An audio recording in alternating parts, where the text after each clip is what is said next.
Berikutnya, Balai Besar POM Denpasar kembali memusnahkan ribuan produk kosmetik yang mengandung bahan berbahaya.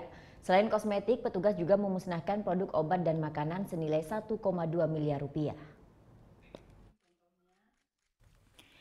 Inilah sejumlah produk kosmetik yang mengandung zat berbahaya yang disita oleh Balai Besar Pengawasan Obat dan Makanan.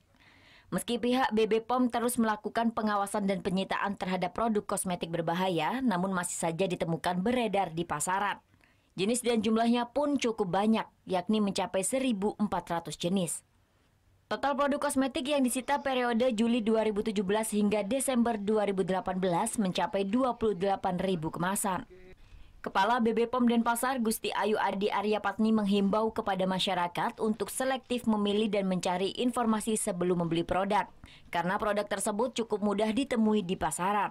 Pihak BB POM sendiri juga mengakui cukup kesulitan mengawasi peredaran kosmetik yang dijual di toko-toko online.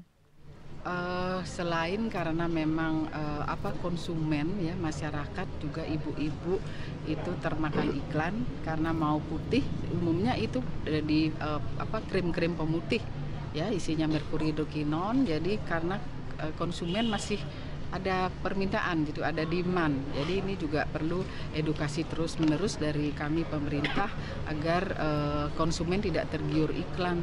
Ya, kita kan hidup di daerah tropis ya, nggak mungkin jadi putih. Jadi putih karena nggak sehat kan nggak baik. Selain kosmetik, BB POM Denpasar juga menyita dan memusnahkan puluhan ribu produk makanan dan obat yang mengandung bahan berbahaya serta tidak memiliki izin edar. Pemusnahan ini berlangsung di halaman kantor BB POM Denpasar pada Kamis 9 April 2019. Namun untuk menghindari dampak lingkungan, sebagian besar barang hasil sitaan akan dimusnahkan di Mojokerto, Jawa Timur menggunakan insenerator. Total barang sitaan berupa kosmetik, obat-obatan, dan makanan yang dimusnahkan sebanyak 65.000 kemasan dari 3.000 jenis makanan dan obat-obatan atau senilai 1,2 miliar rupiah.